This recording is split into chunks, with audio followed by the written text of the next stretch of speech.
Amados, eu vou usar o texto básico de 2 Crônicas 20, que fala sobre Josafá. Mas eu quero que vocês entendam um pano de fundo. Este homem, rei de Judá, ele já tinha tido algumas lutas. E ele enfrentou essas lutas com seus próprios esforços, com coração amoroso, tudo. Mas a gente tem uma expressão chã, que a gente fala popular, ele deu com os burros na água.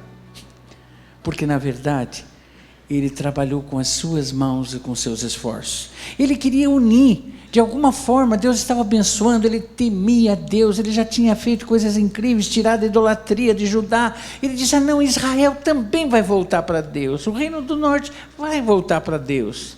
E aí ele faz acordo com quem não devia, aí diz, não, acho que é isso que Deus está querendo que eu faça, para que o povo possa retornar, nos capítulos anteriores ao 20. E aí o que acontece? Ele, coração bom, Deus conhece o coração da gente, isso que é gostoso. Ele, bem intencionado, mas no caminho errado, fazendo com a sua mão, quase morreu.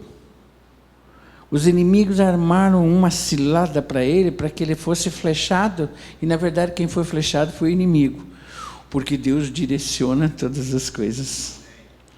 Então, por misericórdia, Deus poupou. Mas às vezes Deus nos poupa de tantas situações, e Ele nos coloca em situações dizendo, e agora? Você vai fazer a mesma coisa? Mesma coisa? Vai lutar do mesmo jeito? Vai se arriscar da mesma forma? Não, Ele não fez isso. Ele agora vai seguir diante de uma nova batalha, os princípios de Deus, da busca da sua presença. O texto diz, irmãos, o verso 1 do capítulo 20 de 2 Crônicas, sucedeu que depois disso, os filhos de Moabe, os filhos de Amon, os outros amonitas vieram à peleja contra Josafá. E o versículo 2 diz assim, então vieram alguns e deram o aviso a Josafá. Crise, crise, crise. Crise é praticamente uma bifurcação que você tem na sua vida, você vai ter que tomar decisões, e a crise é uma oportunidade diante da batalha, diante do perigo, é uma oportunidade da tua fé ser manifesta e efetivada. É nessa hora que você vai ver a diferença de quem crê, de quem descansa em Deus, de quem se deleita no Senhor, quem espera no Senhor, quem vê os milagres de Deus na sua vida. Porque todos enfrentam lutas, todas as famílias, sejam crentes ou não sejam crentes, mas o diferencial no momento da crise é a minha postura. Como é que eu vou agir nesta hora? Normalmente, por causa do ímpeto da ansiedade ou da angústia, nós ligamos para todo mundo, para todos os amigos, para todos os parentes na hora da crise, antes de buscar a face de Deus. Estou errado? A gente se desespera, pega o telefone, liga para o sogro, para a sogra, e depois fica, às vezes, passou até situações delicadas, né? Porque o casal se acerta depois, só que a metade da igreja soube da discussão, né? Então o casal diz, tudo bem, como é que estão, tudo bem? Puxa, mas como é que eles estão juntos? Eles estão se matando, né? Estão se destruindo.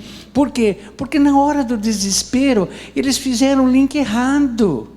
E uma das coisas mais lindas, gente, é que mesmo que você tenha altas posições, como Josafá, você vai, como sacerdote da casa, como o líder da casa, na direção certa.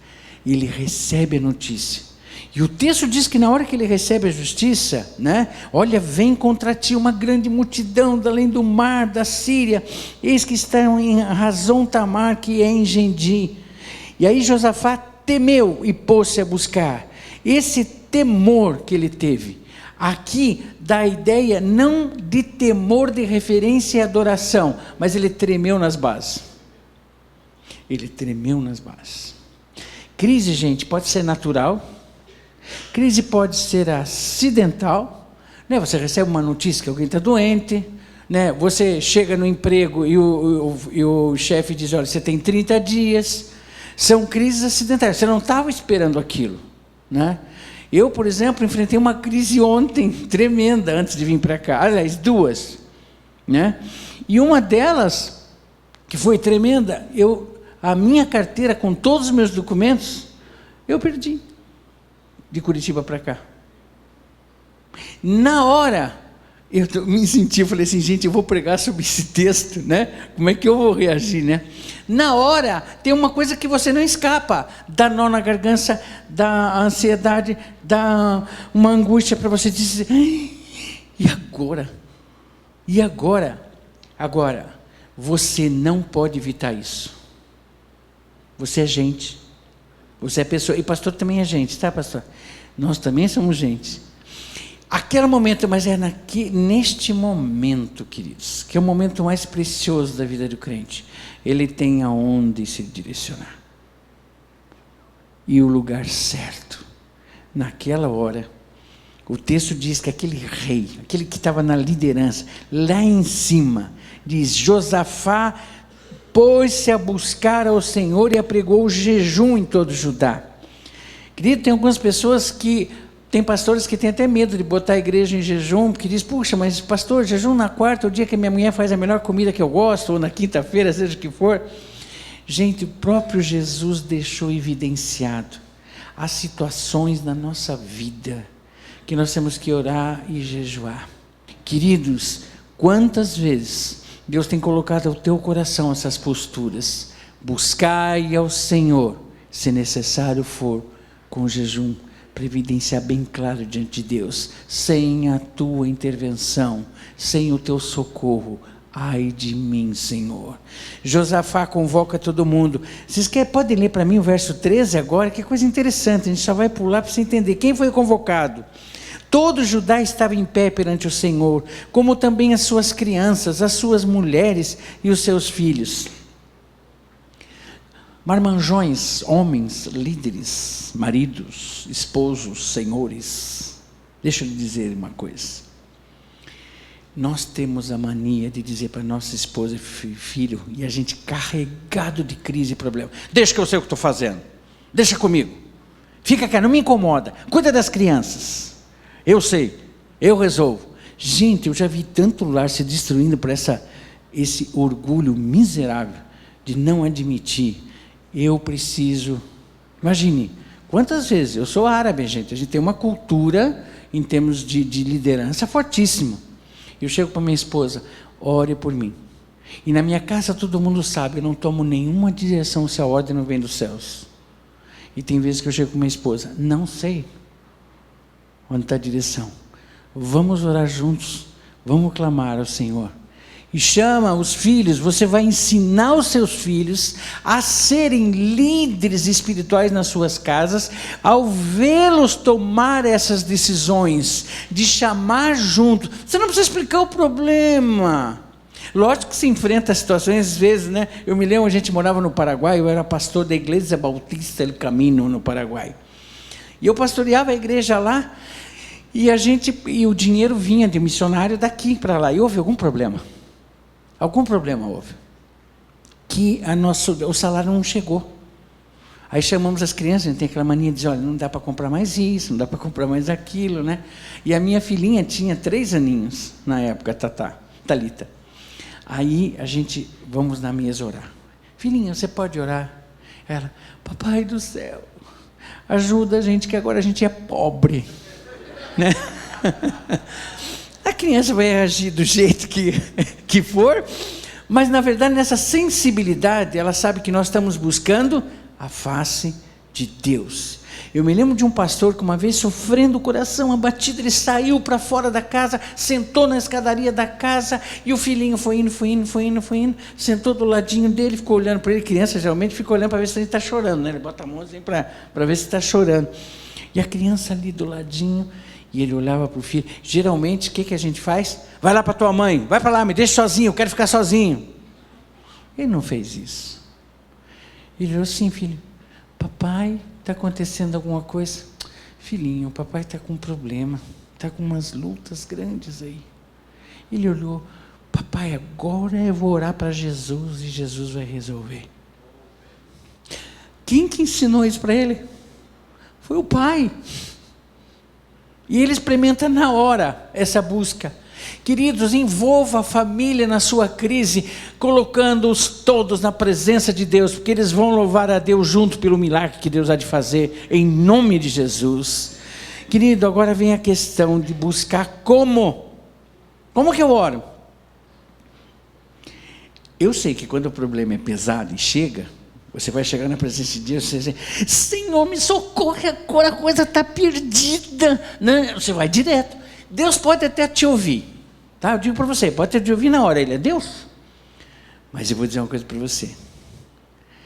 Esse texto tem a oração que a família deve fazer quando está em crise. Ela é impressionante, a oração que Josafá faz. A primeira coisa que ele faz, ele vislumbra o Deus que ele crê. E ele começa a exaltar os atributos em adoração desse Deus. E na medida que você faz isso, sabe o que acontece com você? Na medida que você exalta, glorifica, adora a Deus, o teu problema vai diminuindo. Porque você vai descobrindo o tamanho do teu Deus na hora da adoração. Porque a coisa comum é o seguinte, por exemplo, deixa eu usar ele como exemplo. Ele chega para mim: pastor, olha por mim, o que foi? Não, eu pregando, o emprego está ruim, não sei, os caras vão mandar embora. Não sei nada disso, eu estou dando exemplo, né? Está amarrado em nome de Jesus, qualquer coisa assim, né? Não, mas ele chega para mim, eu fico pensando assim: isso não é muito difícil para orar. Senhor Deus, age na firma dele, muda a situação da firma dele. Agora, se chega alguém e diz: pastor do céu, fiz o exame, estou com câncer. Você já está fazendo químio? Quando é que você vai começar a rádio? Cadê o Deus que eu creio? O que Deus espera do seu coração não é a certeza de que Ele vai curar ou não, mas a certeza de que você crê que Ele pode curar e que Ele pode fazer. É essa a expectativa que Deus tem no teu coração, de dizer: eu creio. Meu pai morreu de câncer, e eu me lembro quando ele estava doente, ele pedia: filho, vem orar por mim. Gente, eu não tinha testificação de Deus que Deus ia curar meu pai. Mas chegou alguns para ele: doutora Bibi, Deus está me trazendo a revelação, mais 15 anos, Deus vai te dar. Eu falei: gente, mas minha fé é uma desgraça. Mas Deus não testificava no meu coração, e meu pai morreu um mês depois que o cara orou assim, que tinha mais 15 anos. E eu entendi a soberania de Deus na família, Deus ter levado antes. Só que eu cheguei para essas pessoas e eles disseram para mim assim: seu pai não teve fé. Eu falei: não teve? Aí meu pai também é escritor, era médico e escritor. Peguei os livros do meu pai, o último livro dele ele escreveu com câncer. Eu disse assim: veja se meu pai não tinha fé. E o livro diz: olha, eu como médico percebo que eu estou com carcinoma, mas Cristo Jesus tem poder para me curar. Eu falei: não vem com esse negócio de fé. É a glória de Deus, o que Deus espera é exatamente você crer no seu coração: e eu creio que o Senhor pode. Como isso agrada ao Senhor. Agora, para você fazer isso, né, eu fico pensando num outro caso, que eu já vi desses casos, a questão da pessoa que está com problema no casamento. A pessoa chega: pastor do céu, minha mulher está doida de raiva comigo, vai procurando, que ela quer se divorciar. Aí você olha para a pessoa assim: você tem um advogado? Eu tenho um bom. Eu tenho um bom advogado, vamos tirar tudo dela. Não vai ficar com nada aquela infeliz. Gente, que nada. Eu gosto muito de uma experiência do pastor Paul Yong-Cho, que ele um dia recebeu uma ligação, o pastor da igreja da Coreia, e disse: olha, pastor, o senhor fez o nosso casamento. Aí disse: tudo bem, só que é o seguinte, pastor, nós vamos nos divorciar, e queremos que o senhor venha à nossa casa nos abençoar. Gente, na nossa cultura isso é estranho, mas na cultura asiática não. Eles têm cerimônia de quebra de aliança. Então, todo um processo cultural. Mas, e orar? Abençoar para divorciar? Lá vai o pastor Paul Yong-Cho, que chega lá. Gente, quando a gente visita casas assim, a gente fica numa situação constrangedora, porque um fica acusando o outro, fica um negócio, um ambiente muito ruim, né? Pastor Paul Yong-Cho, pode vir. Vocês pediram para eu vir abençoar? Se ajoelha aí. Espírito Santo de Deus, dono do perfeito amor, derrama o teu amor agora nesse casal, pelo poder do nome de Jesus. Os dois casais chorando, acabou toda a acusação. Porque a palavra de Deus diz, o amor de Deus é derramado no nosso coração, pelo Santo Espírito de Deus. Você tem esse Espírito. E este Espírito traz o verdadeiro amor. E você volta a sentir o amor que tinha perdido, porque o amor perfeito invade o teu coração.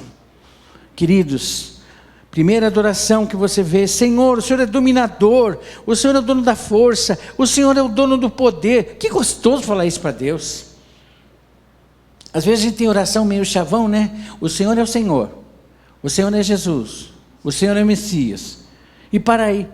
Uma vez eu li um livro, Conhecendo a Deus, Fazendo Sua Vontade, eu dou curso nesse livro, que tinha mais ou menos uns 40 atributos para Jesus, uns 50 para o Espírito, mais uns 100 para Deus, para fazer na oração que a gente não faz. Senhor dos Exércitos, rocha minha, longânimo, bondoso, libertador, salvador, Rei dos Reis, Senhor dos Senhores. Esse é o Deus que eu creio, que venceu Satanás, que venceu a morte. É na autoridade deste nome que eu tenho a vitória em Cristo Jesus. Queridos, porventura, ó Deus, nosso Deus, não lançará tu fora, verso 7, não lançará fora esses moradores da terra de diante do teu povo? E não adeste a semente a Abraão, teu amigo, para sempre. Habitaram nela, edificaram nela um santuário ao teu nome, dizendo... Deixa eu parar aqui agora. Depois da adoração você faz o quê? Gente, quando eu estou adorando a Deus, eu começo a lembrar o que Deus já fez na minha vida. Eu saio do período de adoração e entro de louvor. Eu começo a lembrar as coisas que Ele já fez na minha casa. Gente, no campo missionário, você não tem ideia o que o missionário enfrenta, principalmente trabalhando com uma linha que eu trabalhei. É batalha espiritual todos os dias. Batalhas onde você, na verdade, vê o próprio inferno presente.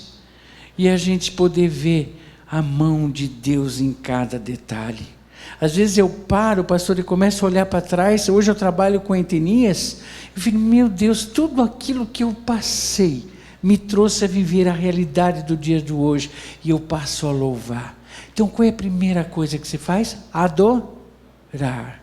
Na hora que você vai adorando a Deus, o problema teu você vai sentindo, vai diminuindo, e você vai sentindo, Senhor, é verdade, o Senhor já me libertou, o Senhor já me salvou, o Senhor já restituiu a minha casa, o Senhor já curou o meu filho, o Senhor já curou a minha mãe. Oh Deus, esse é o Deus que eu creio, e eu te louvo por isso. Na hora que você entra nesse período de louvor, de adoração, onde ele lembra aqui, ele diz, olha, eu estou lembrando, Senhor, lembrei que quando foi inaugurado o templo, a promessa é clara: se algum mal nos sobrevier, espada, juízo, peste, fome, verso 9, nos apresentaremos nessa casa diante de ti, pois teu nome está nessa casa, clamaremos a ti a nossa angústia, e tu nos ouvirás. Agarrar nas promessas, não temas, eu sou contigo. Ai, que gostoso, essa certeza do Senhor está ao teu lado. Gente, o Deus dos deuses, o Senhor do Senhor, do teu lado. Eu fico pensando, às vezes, a gente se adapta e se acomoda, a casa tem conflito. Você já percebeu, às vezes, se chegar dentro de casa, que todo mundo começa a gritar, a falar, um ambiente pesado, e o assunto, se você for avaliar o conteúdo, é totalmente insignificante. Mas o diabo faz uma festa. Só vou dizer uma coisa para vocês, está na hora. Deixa eu descer um pouquinho. Está na hora de você entrar no quarto dos seus filhos e clamar por eles. Pai, não consigo dormir direito, o Senhor vai dar isso. Olha, nós temos muçulmanos presentes aqui. Quantas vezes os muçulmanos me chamaram para eu ir orar na casa deles, para que a paz pudesse estar estabelecida. Gente, você tem autoridade no nome de Jesus. Manda embora as lutas e batalhas e os conflitos da sua casa. e diga para Satanás claramente: você não tem vez nesta casa. Convoca os anjos do Senhor para vir acampar dentro da sua casa, e se necessário for, unge a sua casa, para o louvor da glória de Deus, e deixa declarado que quem manda naquela casa é o Senhor dos senhores. Estamos precisando restaurar a autoridade espiritual que Deus deu para a igreja, Deus deu para você, como crente em Cristo Jesus. Quando Josafá toma a promessa e diz: como o Senhor fez, Senhor? O Senhor disse que quando eu passasse por luta, problema, enfermidade, eu chegaria na tua presença e oraria. O texto continua, gente, de uma maneira tão linda e maravilhosa. Aí o texto diz no verso 10: agora pois, que os filhos de Amon, que coisa incrível, até agora ele não tinha pedido, sabia? Ele tinha colocado o problema para Deus? Não, adorando, louvando, tomando promessa. Agora sim, agora ele vai chegar assim: ó, vou colocar o que está acontecendo. Você já coloca mais leve, mais suave, sem angústia, sem nada. Senhor, eu vou colocar isso para que o Senhor tome conta disso. E eu vou dizer uma coisa para vocês: na hora que você colocar, eu aprendi com o Otmani isso.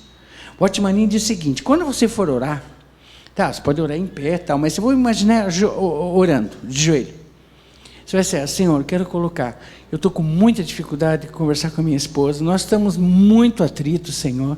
A gente fala uma coisa, já vem o retorno e a coisa está ruim, Senhor. Na medida que você está orando, eu estou dando, lógico, um exemplo. O Otmani diz uma coisa: não levante, enquanto você não tiver certeza que esse problema está nas mãos de Deus. Porque se você não tiver essa convicção, você vai levantar e vai querer dar uma ajudazinha para Deus. Agora que você levanta e coloca o problema, a grande mudança é que a segurança que está nas mãos de Deus vai te levar ao louvor. Quer ver que coisa linda? Ele leva diante de Deus o problema, leva com tamanha humildade, que no verso 12 diz assim: ah, Deus nosso, porventura não julgarás, porque em nós não há força perante essa grande multidão que vem contra nós. Não sabemos o que fazer, Senhor, porém, os nossos olhos são colocados em Ti. Ai, que gostoso quando Pedro disse: Senhor, não tem jeito esse negócio de pesca não, mas sob a Tua palavra eu lançarei a rede. Gente, como é gostoso descansar em Deus. Como é gostoso, às vezes você não está entendendo nada do que está acontecendo, você só vê aquela turbilhão, a turbilhão diante de você, mas a tua alma descansa. E aí o que acontece? São pessoas que estão orando por você, é a palavra de Deus que vai te falar, te fortalecer, mas você tem uma segurança: Deus está no controle. Mas você chegou diante da presença dele: Senhor, eu não tenho força. E humildemente você diz: mas meus olhos estão voltados para Ti, o Senhor é a minha confiança. Irmão, você acha que Deus não ia ouvir uma oração dessa? É lógico que Ele ouviu. E aí como é que Deus respondeu? Todo Judá em pé perante o Senhor, como também as suas crianças, as suas mulheres, seus filhos. Então veio o Espírito do Senhor, veio trazer a resposta para eles. E o texto continua e diz: dai ouvidos todo Judá, vós moradores de Jerusalém, e tu, ó rei Josafá, e igreja presbiteriana da Vila Operária, ouçam, assim diz o Senhor: não temais, nem vos assustei, por causa dessa grande multidão, pois a peleja não é vossa, senão de Deus. Ah, que gostoso! Essa luta que você está enfrentando não é sua, mas essa luta é de Deus. E aí se diz, algumas pessoas bem pessimistas, eu já passei por isso, uma vez preguei esse sermão, a pessoa diz: daí, eu fico com o braço cruzado. Sempre tem um que aparece no meio do povo, né? E aí o braço cruzado, não. Jesus diz assim: amanhã descereis contra eles que sobem pela ladeira de Ziz, e o achareis no fim do vale, diante do deserto de Jeruel. Escuta, O primeiro versículo que eu aprendi na Bíblia não foi o Salmo 23, foi o Salmo 119, versículo 105. Lâmpada para os meus pés é a tua palavra e luz para os meus caminhos. Só que o original deixa claro que Deus só dá condição pela lâmpada de iluminar o passo para você dar. Depois, o segundo passo, ele vai iluminar outra vez. Passo a passo. Só que se você não obedecer o primeiro, você não vai ver a luz do segundo. Tem pessoas que estão emperradas sem respostas de Deus há anos, porque Deus já disse para você largar algumas coisas. Deus já disse para você se arrepender de algumas coisas. Deus já disse para você confessar alguns pecados. E você diz, não. E ainda mais, às vezes até prega. Queridos, vocês não verão o segundo passo se não obedecer a voz que o Espírito está dizendo que você deve fazer em primeiro lugar. E só que Deus diz, sabe o que vocês vão fazer? Sobe essa montanha, vocês vão descer lá. Mas espera aí, Senhor, onde que o Senhor está com a cabeça? O Senhor está indo, mandando a gente direto contra o exército? Vão. Mas eles são 5 vezes mais fortes do que nós. Vão. E aí, o que vocês fariam? E às vezes Deus dá palavras para você do que você deve fazer. Você diz, não questione Deus. Ele quer te tirar da situação que você está. Obedeça para você ver a glória dele na sua vida.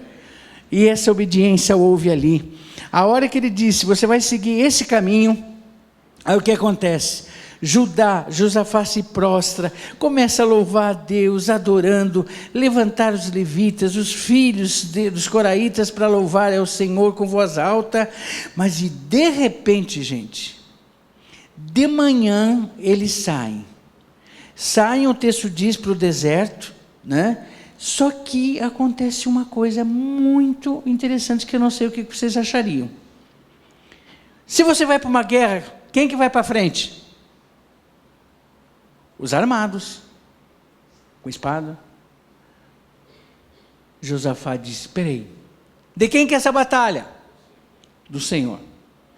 Vocês que são aí, que estão armados, com espada, com tudo, lá para trás, vão lá para trás. Chama os levitas. Levitas, venham. Na frente. Sem arma, sem nada. Fazendo o quê? Louvando a Deus pela vitória, para que a gente possa tomar posse em nome de Jesus. Não sei como que a vitória vem, mas dos meus lábios só sairão louvor, porque Jeová Jiré, Deus proverá. Jeová Rafá, Deus vai curar, em nome de Jesus. Ele vai à frente nessa batalha. Então eu vou fazer o quê?